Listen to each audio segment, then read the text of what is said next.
Oh hi, didn't see you there. It's your boy, Lucian Bissett, back with another weekly science newscast. I'm joined here with the squad, Mihin Chowdhury and Tolha Hussain. Let's get started with an article from Mihin. Climate change. The loss of bumblebees has been driven by climate chaos. A new analysis has found that the likelihood of a bee being found in any given place in Europe or North America has declined by a third since the 1970s. Climbing temperatures will increasingly cause declines, which are already more severe than previously thought. Bumblebees are the key pollinators of many fruits, vegetables, and wild plants. Without bumblebees, some crops could fail, reducing food for humans and countless other species. Dr. Tim Newbold of University College London has said that there has been some previous research showing that bumblebee distributions are moving northwards in Europe and North America, as you'd expect with some climate change. But he also added, this is the first time we have been really able to tie local extinctions and colonizations of bumblebees to climate change, showing a really clear fingerprint of climate change in declines that we've seen. Wow, isn't that interesting? It really is. Very. In other news, the UK company OneWeb has launched 34 At the satellites same time? in one rocket, a Soyuz rocket.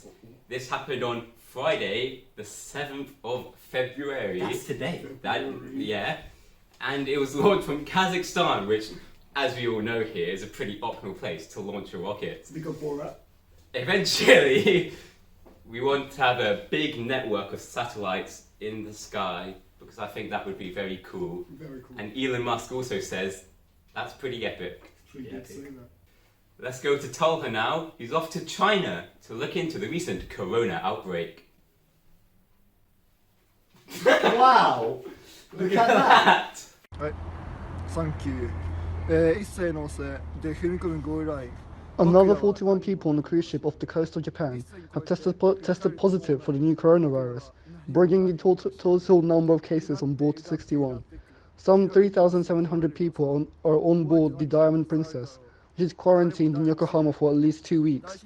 The checks began after an 80-year-old Hong Kong man who had been on the ship last month fell ill with the virus. He boarded the luxury cruise liner in Yokohama on 20 January and disembarked in Hong Kong on 25th January. A separate cruise ship, the World Dream, has been quarantined in Hong Kong after 8 former passengers caught the virus. It has around 3,600 people on board, but none have tested positive so far. A British-American owned liner, the Westerdam, has been turned away by Japan even though it has not reported any cases of the virus. The new cases on board the Diamond Princess bring Japan's number of confirmed cases to 86, the second highest figure after China. なんとか過ごしてたよ。覚えてないこともたくさんあったけど、きっとずっと変わらないものがあることを教えてくれたあなたは消えぬシルエット。 Wow, thank you, Tola. But now that you're gone, we need a replacement. Oh look, it's Mihin. Thank you, Lucia. We'll end on a high note today, talk about Christina Koch, the NASA astronaut who set a new female space record. Her Soyuz spacecraft hit the grasslands of Kazakhstan at 9:12 GMT, and she spent 328 days on the International Space Station, surpassing the previous record held by fellow American Peggy Whitson. Her stay is just 12 days short of the all-time record set by Scott Kelly, who was on the ISS from 2015 to 2016. The previous record by Miss Whitson was 289 days, and it was set on the 28th of December last year. But Miss Koch's reunion with Earth sets a new marker for future space travelers to beat. Wow, thank you, Maheen. Very cool. It sure was. But unfortunately, that's all we have time for today. See you next week.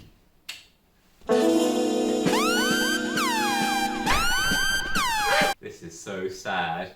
Can we get an F in the chat? I'm literally shaking and crying right now. See you next week, everybody!